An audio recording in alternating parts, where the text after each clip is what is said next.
Presiden Joko Widodo selama ini berkilah keikutsertaan anak dan menantunya dalam pemilihan kepala daerah tak menyalahi aturan dan merupakan hak setiap warga negara. Namun tak bisa dimungkiri ketika seorang presiden menjadi patron bagi anak keluarganya yang maju dalam pilkada, mereka akan mendapat keuntungan dan kemudahan dibanding kandidat lain. Benarkah jelang purna tugas Joko Widodo tengah menyiapkan semua putranya untuk duduk di jabatan eksekutif? Sudah bersama saya politisi senior PDI Perjuangan Panda Nababan, Ketua Umum Projo Budi Aristiadi dan Direktur Eksekutif Lingkar Madani Ray Rangkuti. Bang Panda, selamat malam. Bang Ray, Mas Budi, selamat malam. Selamat malam. Oke, baik. Terima kasih sudah bergabung bersama-sama di malam hari ini. Saya mungkin ke Pak Panda terlebih dahulu ya. Pak Panda, kalau kita melihat membaca nama Kaisang yang semakin santer ini gembar-gemborkan untuk menjadi baca wali di Depok, Jawa Barat. Ini kelihatannya makin serius ya, Pak Panda? Menurut Anda gimana? Saya pikir persoalan yang paling utama sah-sah aja, membanggakan juga mau Kaisang, Gibran, Bobi, ya mengambil peran saja. Cuma harus disadari konsekuensi logis mereka itu harus menunjukkan suatu integritas, kepribadian yang kuat, intelijensia yang kuat, dan jadi bukan karena anak presiden. Sama dengan Gibran. Supaya apa itu?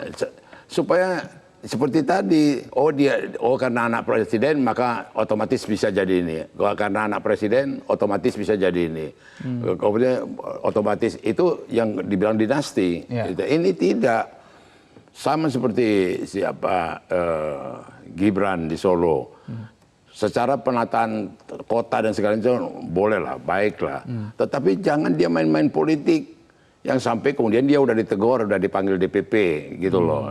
Kayak begitu, overacting gitu loh. Main-main politik begitu. Nah, kemudian Bobi itu di Medan menggantikan, ada pengalaman pahit kota Medan 3 kali. Wali kotanya ditangkap karena korupsi. Abdillah, Rahutman, terus kemudian Zulmi. Itu 3 wali kota. Ini kesempatan emas buat Bobi menunjukkan prestasinya dengan keterlantaran 3 periode kota Medan. Tapi ini tidak. Dan buat Bobi sebenarnya banyak contoh. Lihat dulu wali kota Semarang. Begitu hebatnya dia. Oke. Pak Panda, tapi kita coba fokus dulu di satu figur dulu ya. Kita coba fokus di figur Kaisang dulu nih, Pak Panda. Anda gini, saya ceritakan ini, Kaisang tidak lepas dari sini, dari rangkaian ini, gitu loh. Itu abangnya, itu iparnya, sekarang dia maju lagi, gitu loh. Jadi ini konsekuensi betul dikatakan Jokowi tadi, dia merestui, mendoakan anaknya. Tetapi ada tanggung jawab, mereka itu harus bekerja keras. Ada pembuktian dulu ya? Ada pembuktian gitu loh. Oke. Saya coba ke Mas Budi deh. Mas Budi, betul nggak kalau ada pertanyaan atau pernyataan bahwa seorang Joko Widodo ini sedang menyiapkan Kaisang, putra bungsunya, untuk maju di Pilwali Depok? Begini. Politik gen ini bukan hanya di Indonesia, tapi dengan ciri khas negara-negara khususnya di Asia. Dan di Indonesia hampir semua politisi, negarawan di Indonesia ini kan selalu mempersiapkan anak-anaknya, dan itu nggak ada yang salah selama proses politiknya dilakukan secara demokratis. Bu Mega mempersiapkan Mbak Puan, Pak SBY mempersiapkan AHY, Pak Surya Paloh mempersiapkan Mas Nanda dan Nanda dan sebagainya. Dan itu hal yang lumrah, dan harus diingat Pak Jokowi ini, semua proses yang dilakukan oleh anak-anak Pak Jokowi ini, khususnya Mas Gibran, Mas Bobi ini kan lewat pemilihan langsung, rakyat yang milih, hakimnya tetap rakyat loh. Kalau rakyat nggak mau milih kan kalah, buktinya rakyat mau milih, begitu kan? Nah, termasuk juga soal Kaisang di Depok. Saya sejak awal saya langsung menyelidiki kenapa di Depok ini jadi muncul isu Kaisang. Karena apa? 20 tahun dipimpin oleh sebuah partai, Depok ini mengalami stagnasi sehingga perlu terobosan, perlu figur baru.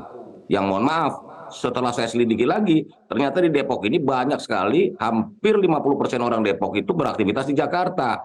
termasuk mungkin sebagian wartawan Metro TV, wartawan yang lain. Jadi memang concern tentang Pilwalkot Depok ini magnitudenya luar biasa besar ya, bahkan nasional.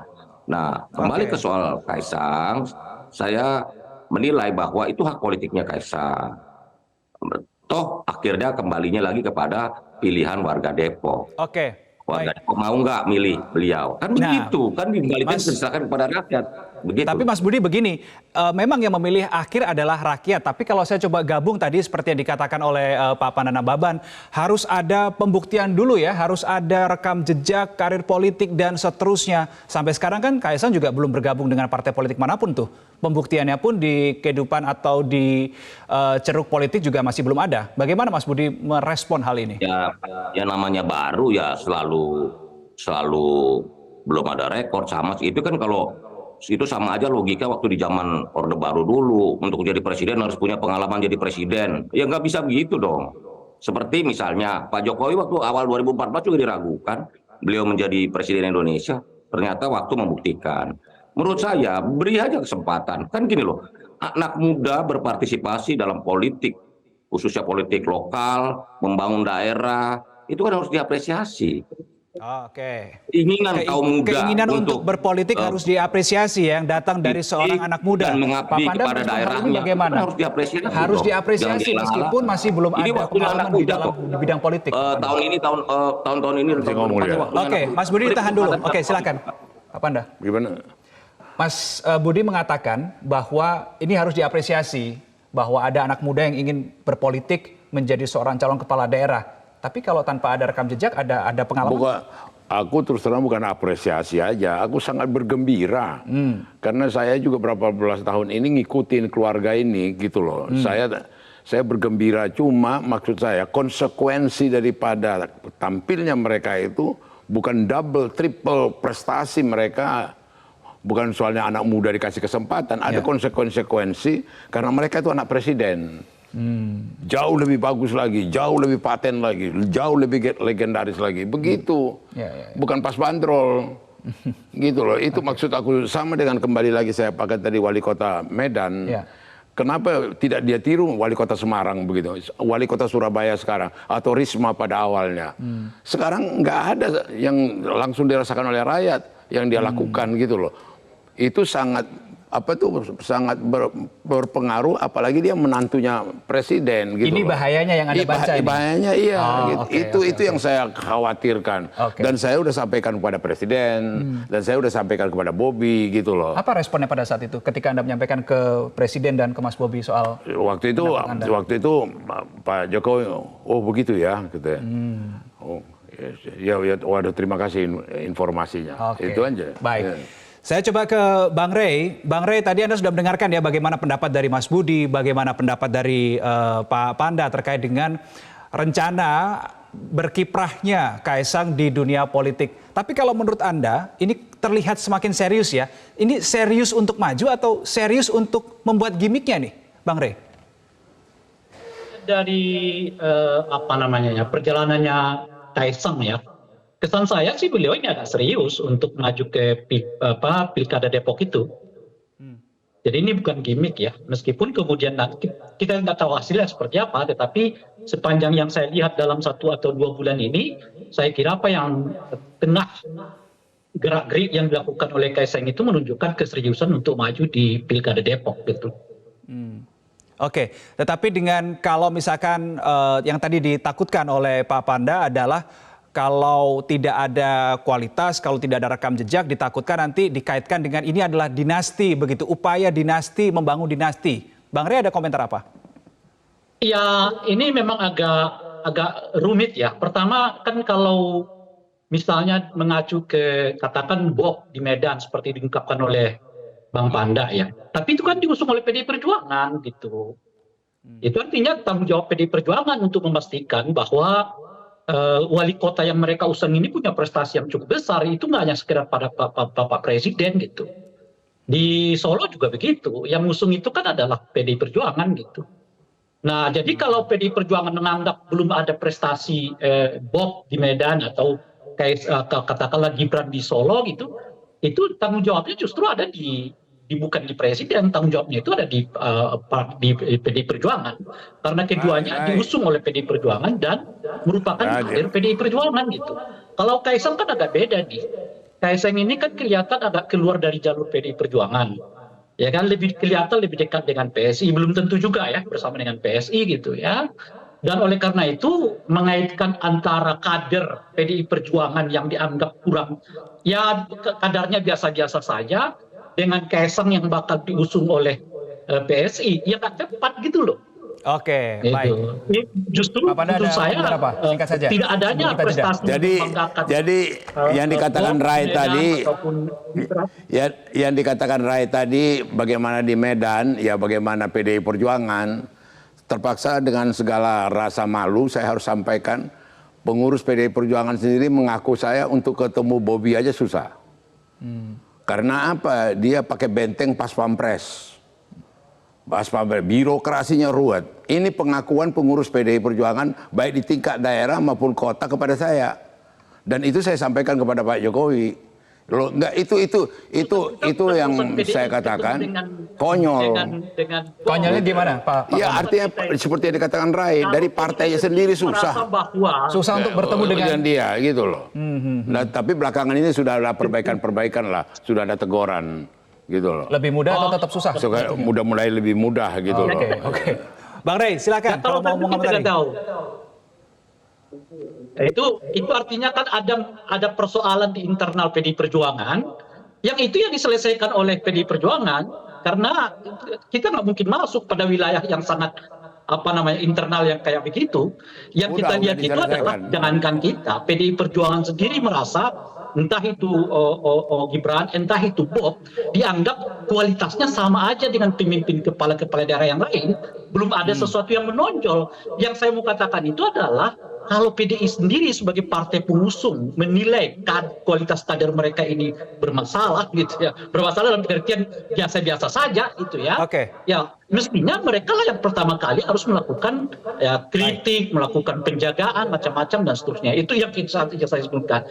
Nah yang kedua, nggak tepat kalau dikaitkan dengan Kaisang, bahwa saya sendiri merasa apa yang akan dilakukan oleh Kaisang kalau benar-benar dicalonkan itu tidak tepat juga gitu ya. Dalam pengertian saya kan dari dahulu sangat menolak praktek-praktek apa yang disebut dengan dinasti politik, ya kan, entah Budi mau ngomongin apapun ya ini dinasti namanya. Apa yang menyebutkan ini dinasti itu? Karena sama-sama sedang menjabat. Presiden menjabat sebagai presiden, dalam ini Pak Jokowi, ada anaknya yang mau maju kala presiden atau Pak Jokowi itu sedang berkuasa. Itu yang disebut salah satu ciri khas yang disebut dengan nepotisme gitu. Beda ceritanya, misalnya Bang Rey, masih ada waktu untuk Anda menyampaikan pendapat, menyampaikan statement, tapi ditahan dulu, Bang Rey. Oleh partai yang lain, kita nggak bisa menyebut itu nepotisme gitu. Nepotisme itu ada jarak di dalamnya. Tapi kalau sama-sama dalam siklus yang sama, dalam sama-sama masa kekuasaan, itu yang disebut dengan nepotisme itu karena punya potensi. Bang Rey, ditahan dulu. Yang tidak semua orang dapat memilikinya masuk ke dalam orang lain itu. Dalam ini misalnya pengaruh sebagai presiden. Bukan mantan presiden. Beda cerita kalau mantan presiden. Karena masih menjabat ya Bang Rey ya. Sedang menjabat. Baik. Jadi, Bang Rey ditahan dulu. Saya yakin Anda masih punya banyak ini pendapat, banyak opini, banyak statement yang ingin Anda sampaikan. Tapi ditahan dulu, kita harus jeda dulu. Bang Rey, Mas Budi, Pak Panda. Pemirsa tetaplah bersama kami di Prime Time News. Kami masih akan kembali sesaat lagi untuk Anda.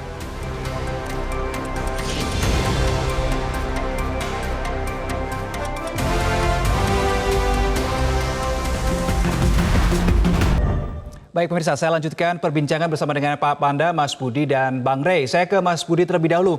Mas Budi, kalau tadi kita sudah sempat membicarakan soal Kaisang, soal Bobi, kemudian kita coba sekarang spesifikkan ke nama Gibran Rakabuming Raka. Anda soal nama ini sempat mengatakan bahwa Gibran ini punya potensi untuk menjadi cawapres. Nah, punya potensi tapi menurut Anda punya kemampuan tidak untuk menjadi cawapres, Mas Budi? Nanti dulu soal potensi dan kemampuan tuh hal berikutnya, analisa berikutnya. Kita kan kalau berpikir harus disiplin dong. Dari yang awal dulu, konstitusi boleh nggak? Selama konstitusi belum boleh ya nggak bisa. Soal kemampuan, soal dukungan kan soal lain lagi tuh. Jadi karena itulah, ini kan konstitusi belum mengizinkan Mas Gibran untuk maju. Karena konstitusi kita jelas capres dan cawapres itu harus minimal 40 tahun. Begitu loh. Selama konstitusinya belum boleh ya belum bisa, kan begitu. Oke. Jadi Tapi ini kan sedang berproses ya. Soal dukungan masyarakat, dukungan rakyat, loh, hal yang lain lagi gitu loh. Jadi kalau kalau kita berpikir kan harus runtut. Jangan lompat-lompat dong. Baik, Mas Budi, ini kan sedang berproses di MK untuk soal batasan syarat usia menjadi cawapres begitu ya. Nah, saya ganti pertanyaan saya, Anda mendukung tidak upaya ini? Loh, itu kan haknya Mahkamah Konstitusi, silakan aja MK putuskan. Kita kan nggak ikut campur, nggak intervensi juga urusan MK. Oke. MK itu memutuskan tentu dengan kajian-kajian dan argumen-argumen legal yang kuat. Seperti kemarin memutuskan sistem terbuka dan sebagainya. Dan menurut saya itu ranahnya yudikatif, ranahnya Mahkamah Konstitusi. Ya silakan aja Mahkamah Konstitusi memutuskan. Begitu loh. Oke, baik. Tapi Anda berharap tidak, Mas Budi, bahwa permohonan ini akan dikabulkan? Memang ini ranah MK, tetapi Anda sebagai personal, Anda berharap tidak ini akan dikabulkan? Yang pasti yang terbaik buat bangsa ini, buat negara ini, Mahkamah Konstitusi pasti akan memiliki wisdom dan kebijaksanaan yang tinggi, begitu. Saya bukan dalam posisi mendukung atau tidak mendukung, silakan aja MK. Dari MK memutuskan apapun, ya kita siap. Kita kan warga negara yang harus taat konstitusi. Selama konstitusinya memungkinkan, kita laksanakan. Selama konstitusinya melarang, ya kita nggak bisa ke ranah itu. Kita warga negara harus taat dan tunduk konstitusi dong. Begitu, Mas. Berarti berangkat dari awalnya dulu ya, konstitusinya dulu ya yang harus mengizinkan atau tidak mengizinkan ya? Bukan harapannya, bukan kemampuannya, bukan dukungan rakyatnya. Nanti dulu nganalisanya satu-satu, Mas. Jadi diurai begitu loh. Oke, baik. Saya ke Pak Panda. Pak Panda, soal nama Gibran ini, nama Anda ini juga sempat mencuat begitu ya, ramai lagi Anda karena menyebut Gibran sebagai anak ingusan dalam konteks cawapres. Kalau dalam konteks Cagup Jateng, anak ingusan tidak, Pak Panda? Jadi istilah anak ingusan ini terus terang aja bukan ingus itu, dia katanya masih belum begitu matang dewasa untuk bermain. Dan buktinya udah ditegur dia sama DPP, PDI dipanggil ke Jakarta. Saya sendiri terus terang sama dengan Mas Rudi bekas mantan wali kota Solo. Karena hubungan, kedekatan dan persahabatan dengan Jokowi, kita bangga anak-anak dia maju, kita senang, gembira, dan kita otomatis harus dukung anak mantunya dia. Tetapi yang saya mau garis bawahi, ada konsekuensi nilai lebih karena anak presiden, mantu presiden. Berbuatlah prestasi yang betul-betul genuine. Sama dengan yang dilakukan oleh bapaknya dulu di awal pimpin Solo gitu loh. Dan kemudian juga jadi gubernur di DKI dan sebagainya. Jadi itu yang sebenarnya saya ingatkan ke mereka. Jangan terus jadi besar kepala, jadi kemudian merasa terus otomatis hebat. Enggak gitu loh. Berarti kalau untuk sebagai cawapres masih terlampau jauh ya? Kalau digadang-gadang begitu ya? Ya bisa saja dikompor-komporin orang gitu loh. Tapi kalau jadi cagup, cocok si Gibran? Kalau jadi Cagup Jateng? Maka itu ini kan dilihat nanti dengan sepak terjang dia, dengan cara penampilan, reaksi dia, kebijakan apa dia, itu nanti akan terbentuk. Oh, pantas dia gubernur.